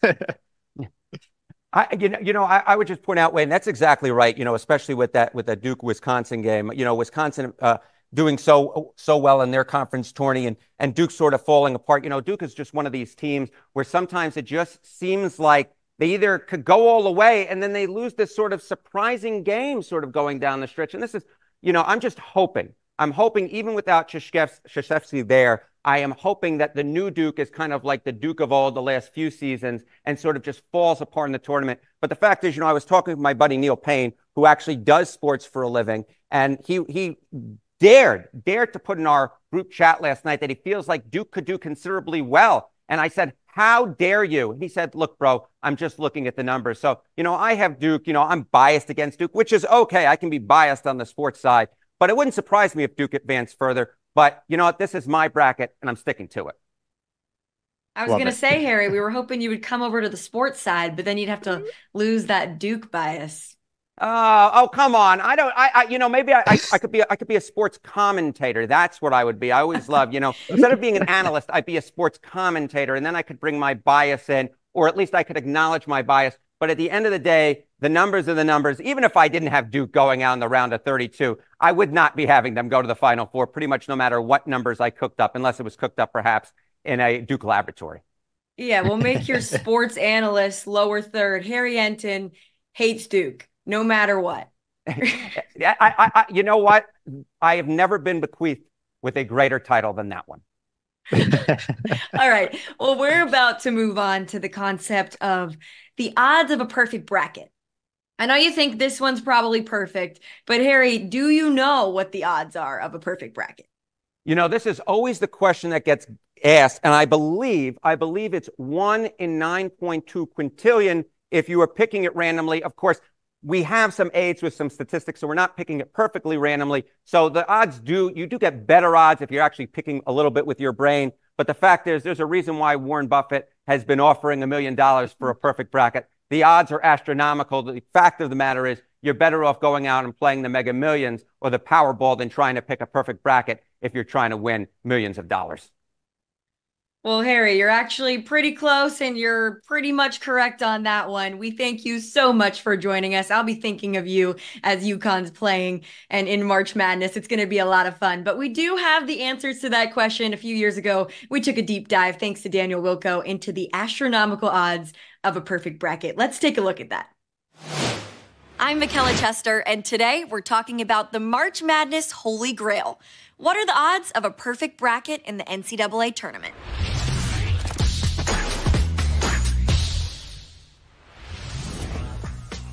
Daniel Wilco did some in-depth reporting for us and a lot of math. Here's what you need to know. The NCAA tournament has been around since 1939. But according to the Smithsonian, the first bracket pool started in a Staten Island bar in 1977 with 88 people. Today, millions and millions of brackets are submitted each year.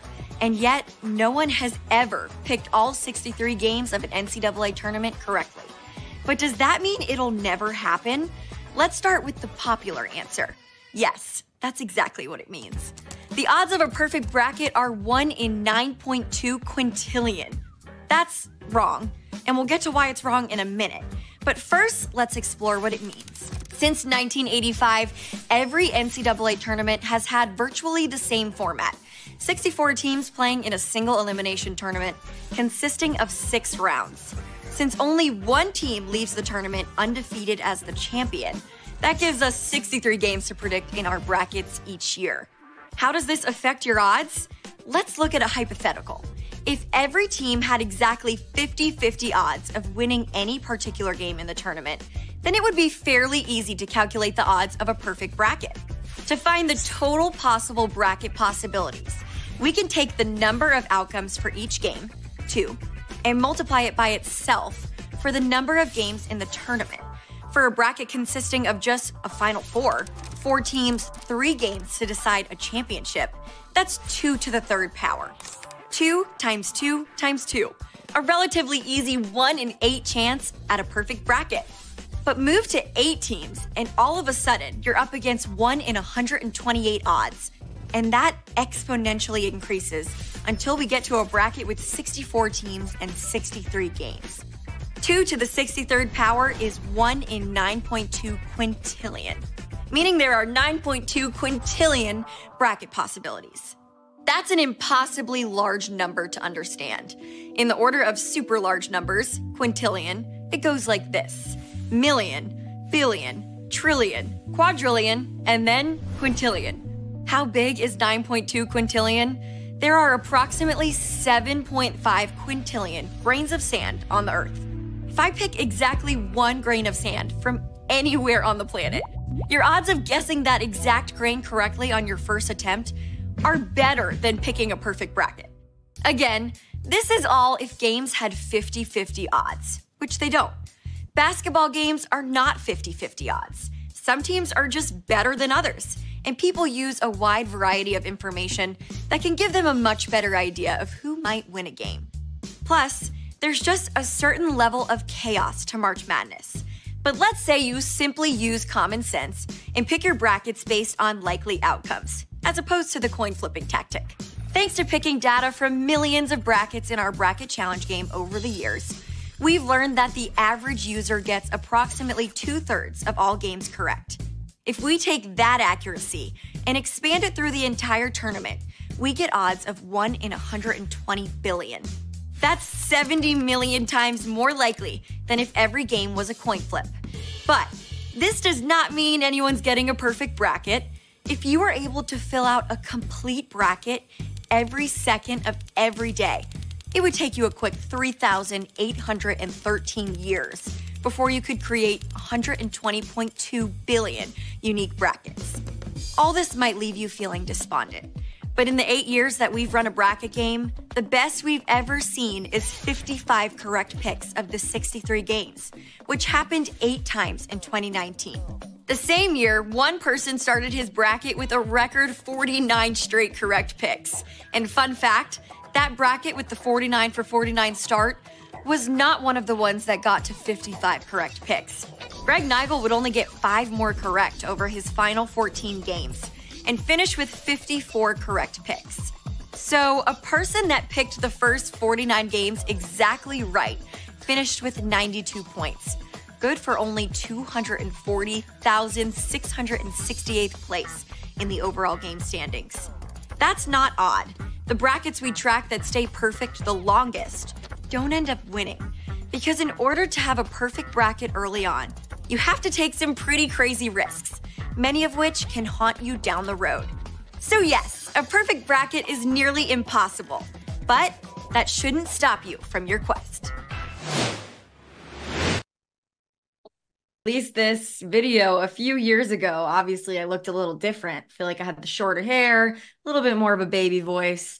I don't really love watching it back, but I could have never done the math that you used to calculate this. Can you tell us how you did it? Yeah, for sure. A lot of time in Excel, a little help from my brother, and checking quite a few things 2 times, 3 times, 4 times. Exponents are fun. When you look back in that video, you see a bracket with 4 teams that gives you 8 possible permutations. You double that bracket, you go from 8 permutations all the way to 128. It just gives us a glance at what we're going to see as we go all the way to a field of 64 with 63 teams and that very fun 9.2 quintillion number, which, again, just to put it in perspective, that is a billion billions, or the number 9 followed by 18 zeros is 9 quintillion. So not really something that we can easily comprehend, but still a fun one to say. A billion billions? Yeah, just a few. I was just going to say my favorite part of that is the analogy of if I were to pick up a grain of sand and you were to pick up the same one, the odds of doing that is better than a perfect bracket. Do you have more analogies like that? Yeah. So the first one that's not necessarily a bracket one that I think a lot of people fall back on, our human brains aren't great at comprehending very large numbers. So again, a million seconds, we're talking about 12 days. A billion seconds, that's 32 years. If we're talking about 1 quintillion seconds, that's 32 billion years. So that's just to, again, put it in perspective a little bit, just almost twice the age of the known universe is what we're talking about here.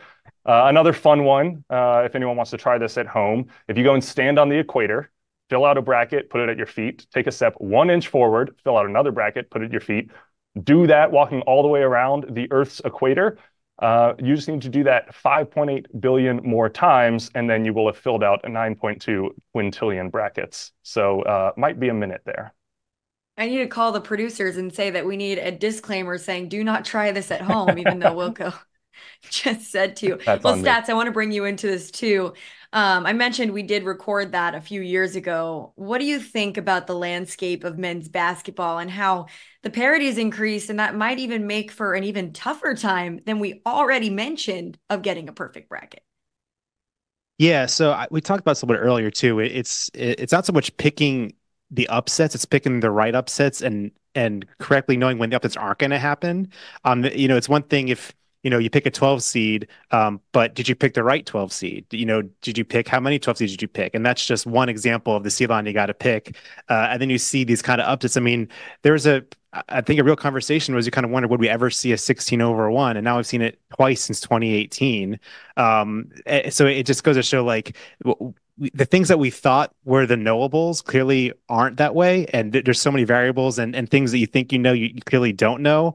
Just a perfect example of like for St. Peter's and they upset Kentucky. One of my favorite stats from that was Kentucky was the national champion two times the number that St. Peter's was picked just to beat Kentucky. So like it's so hard to get everything right every game after game. You get stressed out, like you might start 2 for 2 and you kind of feel like you got momentum coming, and then a 14 beats a 3 that you're the most confident one that happened. So like it's so impossible. But I'm still going to try. I'll go after this to the equator and start printing out brackets and lining them up and seeing how far I can get before I run out of ink. And we talk about the multiple theories, the coin flip versus basketball knowledge. And if it gets a little bit easier, given that some people have basketball knowledge, what do you think about that, Wilco? Yeah, so again, like we've said, that 9.2 quintillion number is definitely the most widely known one. It's a fun one because we can look at that very easily, say, just never going to happen.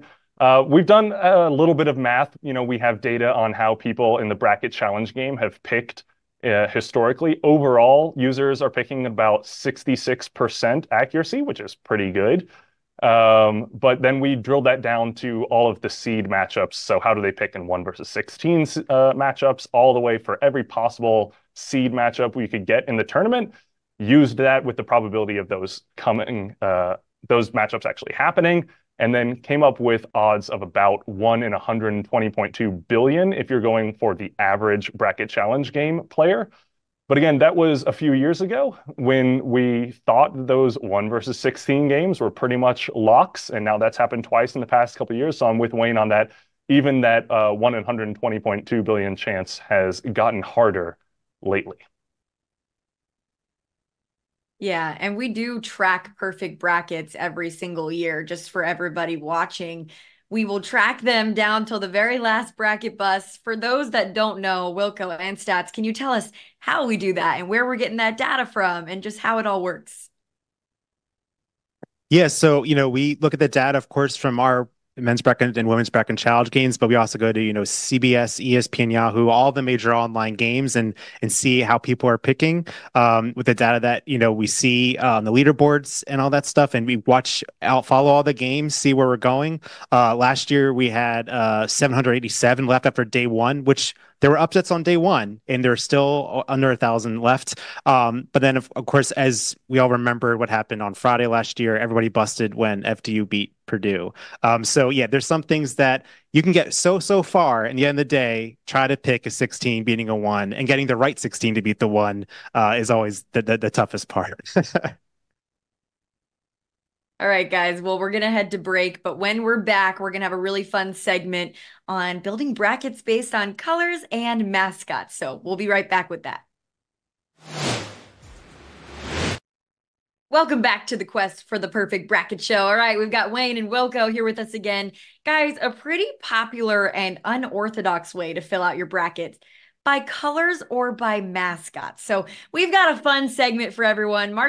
March Madness brackets are pretty impossible, right? It's like you could watch more basketball than anyone in your group, and your mom's still going to beat you because she went with her gut or picked her favorite color or who she thought would win in a mascot fight. It's happened to all of us, and we've all been victim to this. So there's actually some fun data behind this. And Wilco and Stats have looked at the data at how colors and mascots actually have performed in March Madness history. So Wilco, we'll start with you. Can you explain this to us and share your research on how you put this spreadsheet together? Yeah, for sure. Two things that go hand in hand: fun and Excel spreadsheets. So that's what we got here.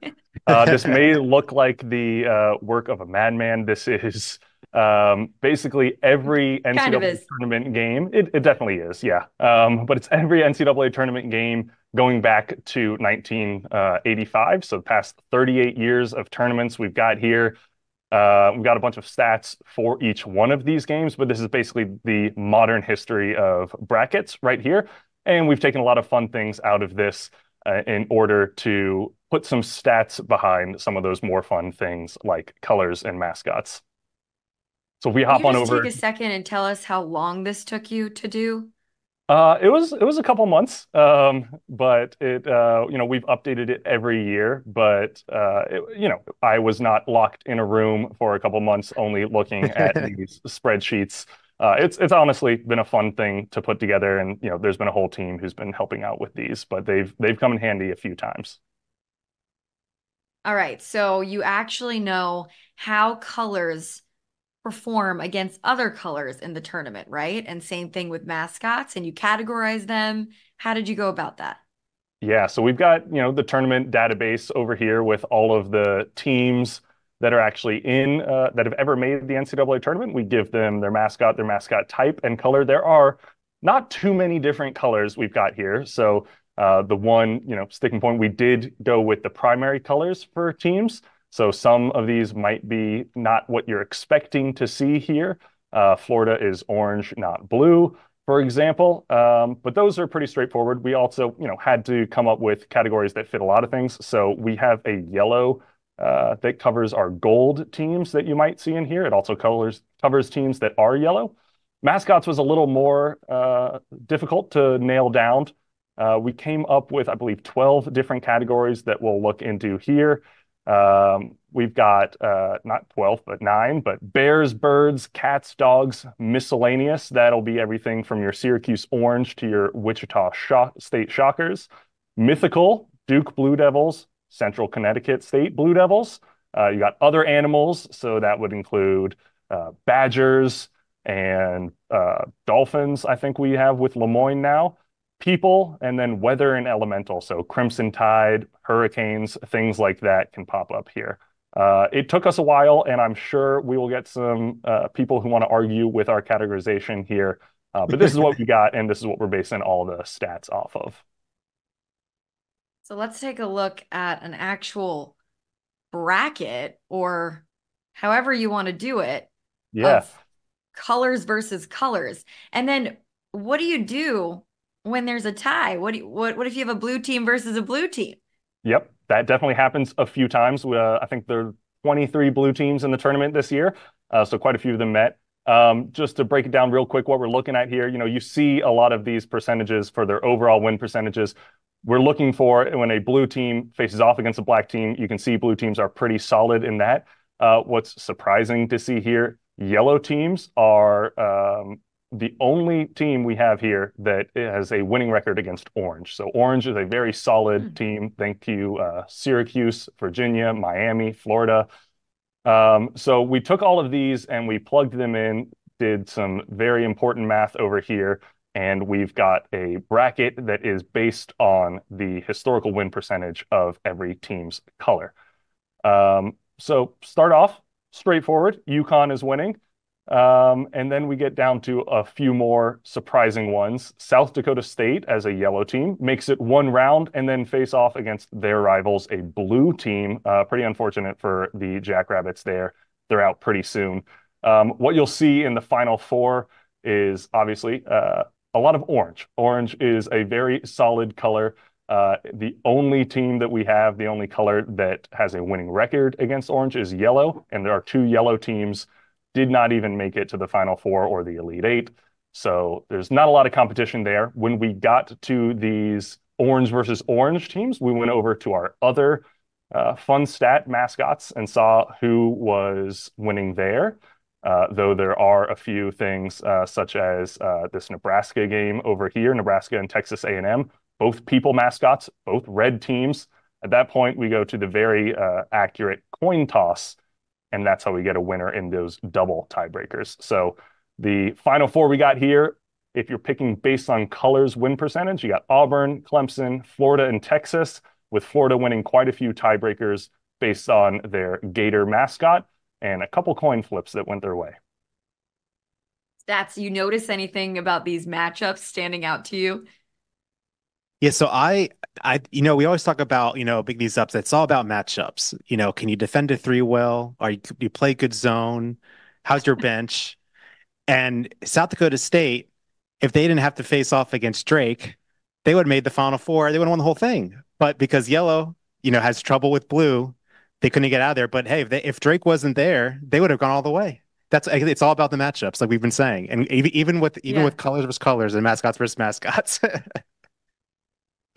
And Wilco, we could do this too with mascots. We could build a whole bracket based on mascots versus mascots, right? Yeah, we can and we did. We've Of got the course you did. mascots over here. So this one's a little more exciting. I know a lot of people who fill out their mascots are probably not doing this to do the fun statistical way of it and more of a which would win in a fight or which would survive an apocalypse. We've talked about all sorts of ways that we can take mascots and come up with a champion. This was, again, historical win percentage. So you'll see, again, starting off in the top, UConn, dogs are man's best friend until it comes to facing off in the tournament. They beat the Stetson Hatters and people. Cats against birds. I mean, everyone here has seen Tom and Jerry. That makes sense. Moving through, Blazers, Dragon. Our mythical category is pretty strong. Mythical makes it all the way to the Final Four with UAB. Long Beach State really threw a wrinkle in this for us. They used to be the 49ers. A couple of years ago, they changed to just the Beach. So, I think a lot of people would agree that the Beach is undefeated. So the Beach, just as an idea, makes it all the way to our champion, taking on the Duke Blue Devils, which, again, mythical is a very strong category here, thanks mostly to Duke. There are not a lot of mythical teams. So Duke is a big heavy hitter there, but they are not very solid against our miscellaneous category. So that's where the Beach comes out on top. Long Beach wins. There you go. Wow. Who is the most successful mascots in? I don't know that we covered that already. Yeah, if you go over here, we got our mascots. The win percentage, the highest one you're looking at is, of course, mythical. But you look, this is a little bit weighted. There are almost 1,500 games played by people mascots and only 226 games played by mythical mascots. So mythical mascots includes Sun Devils, Blue Devils, a Blazer, the Dragon. So again, Duke has I don't have the numbers for you here, but a vast majority of those 226 games probably belong to those Duke Blue Devils. As a North Carolina Tar Heel fan, pains me to say that they are carrying their weight there. But yeah, we've got a 58% win percentage for anything that doesn't actually exist. I wasn't going to bring that up there, Wilco, but you went ahead and did. I mean, at least the Tar Heels are in the same successful blue category as Duke. Blue is great for UNC, but unfortunately, people is a strong one. I know Tar Heels is a questionable mascot. Yes, they do have a Ram mascot that is on the court for them. The Tar Heel is named after people, though. We won't get into all the history here. So they lose both in the mascot fight. People are pretty weak. And the color fight, blue against Howard here, I believe they lost that one as well. So this is where I got to say the science is probably a little bit flawed. Just maybe having all these 16 seeds winning isn't actually going to happen. But if it does, maybe we got to stick with this for years to come. Well, Stats, I was going to give you a chance to poke some holes in it while Wilco takes some time to pull up his own bracket because we're going to take a look at it. But Stats, what do you think? I know you're finding holes in this strategy. Yeah, it's kind of like the chicken and the egg thing. Is blue good because you have Duke, UNC, Kansas, or are they good because they wear blue? I think we know the answer to that one, but hey, you know what? Numbers don't lie. But yeah, I love the idea of a school going by the beach wins. I mean, you can't beat those vibes, just relaxing on the beach and enjoying the sun and the water. So it makes sense to me. I get it. I get that. That totally checks out. Although it's funny how you have like Blue Devils, Blazers, the beach, and then Bulldogs was the fourth mascot to get through. Yeah, it's too good. All right, Wilco, you ready to show your bracket? Not really, but No I don't pressure. think I have a choice at this point. Yeah. I mean, it is only fair. We're acting like we're experts up here that we show what we have. So, we're going to subject you to the internet here and everybody's opinions, but let's go over your bracket. Let's see some first round upsets you chose. Go through it. Yeah. So again, this is the best time to show my bracket. I have not missed a single pick yet. But I actually use a fun tool that we have in our things. I know a lot of people have different ways of picking brackets, whether it's a coin toss, throwing darts at a board, letting your dog pick, or looking at every single matchup and going through one by one. We also have this tool here within Bracket Challenge, not to promo our own things too much here, but matchup analysis is a way that we can take all the stats that may go over your head or that you may not want to actually pull out your abacus and put together here. And you can actually take all of these stats, pick what you think is important for NCAA tournament success, and then apply it to your bracket, and it'll pick everything for you. So I went with a handful of stats here that I think, in my very uninformed opinion from basketball analysis, are going to lead to a solid bracket. We got 3-point percentage in here and free throw percentage. The seed is also important. I know upsets happen, but seeds do have some weight to them. Last 10 games I love because, you can see if you look back at the ACC tournament again, something that's a little close to my heart. NC State won 5 games in a row to win the ACC tournament, something that hasn't happened ever in the history of that tournament, which is a very storied history. So it's really hard to discount a team that is hot. So we got last 10 games in here. Offensive rebounds are also very important, getting those second chance points, your effective field goal percentage, how well teams are shooting, and then rebounds per game. Again, the second chance points and, making sure that your opponent doesn't get those same opportunities. Those are all important ones to me. I think threes and free throws are good for coming back in a game and locking down a game that you are ahead in. So applying that is what got me this bracket here. I will say I had to make one manual override here. North Carolina was picked to lose early on in this. Obviously, matchup analysis is flawed. We'll go back to the code and fix that. Don't worry. But I do have North Carolina winning a national championship this year. Well, Wilco, you're very brave for sharing that bracket with us, and we'll let you go so you can get to work on that coding so that UNC wins every bracket. But we'll let you go. Thanks so much for joining us. It's been so much fun. And stats, we're getting closer to time here, but we've got a few questions from fans. You ready for this? Oh, yeah, let's go. All right. So Garrett, he wants to know, do you think Kentucky finally gets back to the Final Four this year? I think that's the big question. We're seeing that the nation certainly thinks that they're the top 3 seed right now to go there. I think they got to put it all together, of course. I think that the good news, I think their bracket's pretty favorable. I can see them going for a pretty good run. Of the 3 seed, they're probably in better shape than, the 4 seeds. Marquette, good 2 seed, of course. But it's not Iowa State, who we saw trounce Houston in the Big 12, so they kind of got a more favorable matchup there.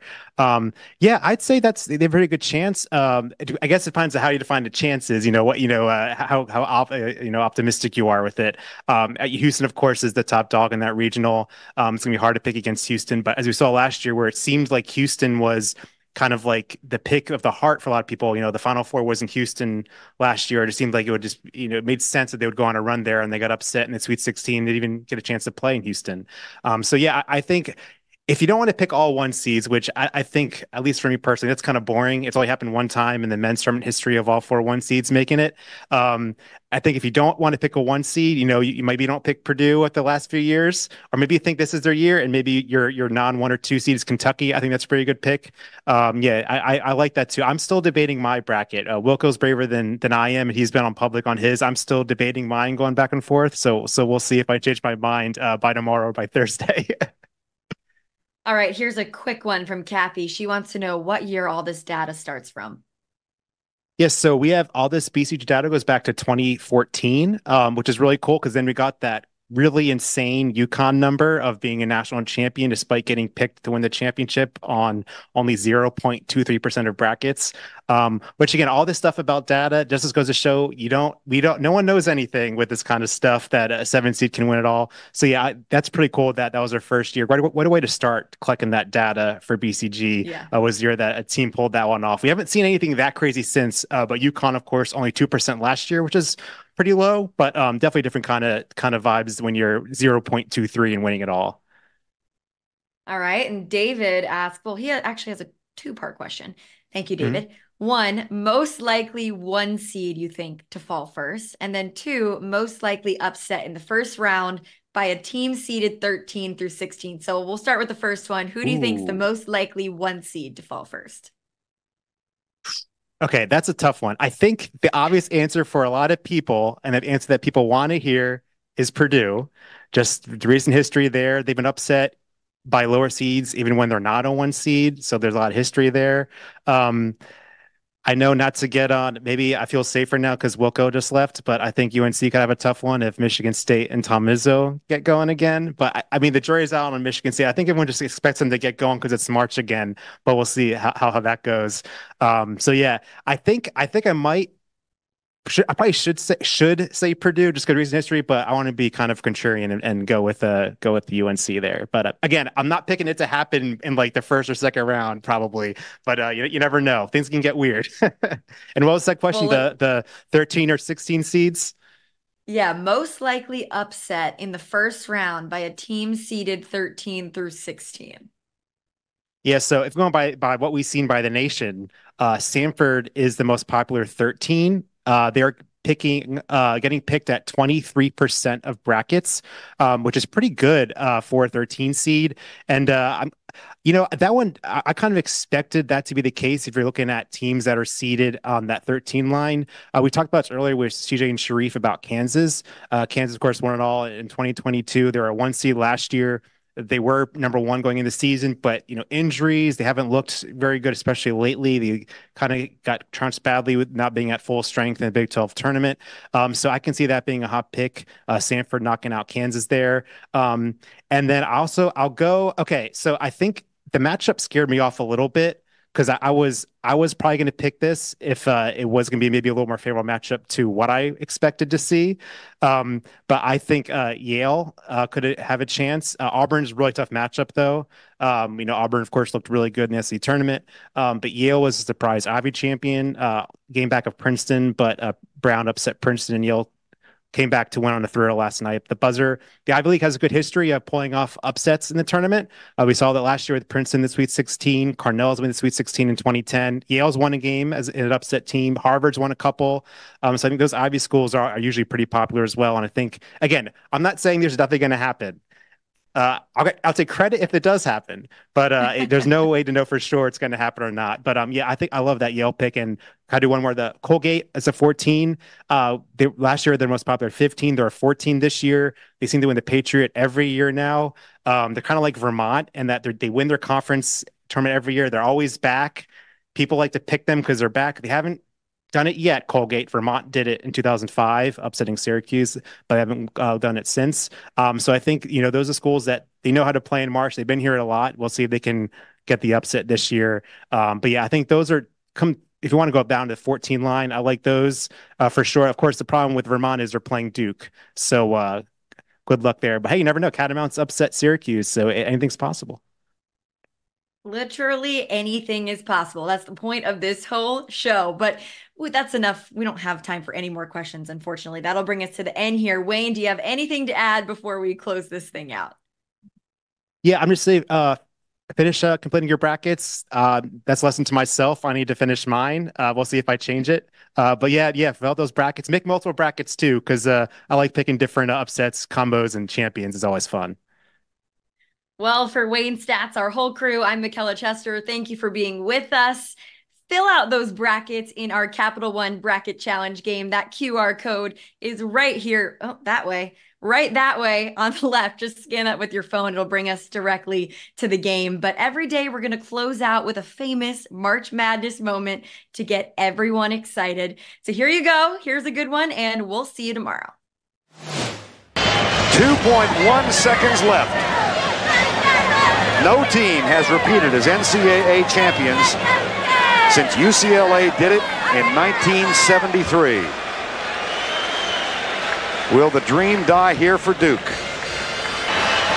One of the things I've seen Duke do in the past in situations like this is try for the quick pass to half court and call a quick timeout so they can get in better shooting range. There's the pass to Leitner. Puts it up. Whoa!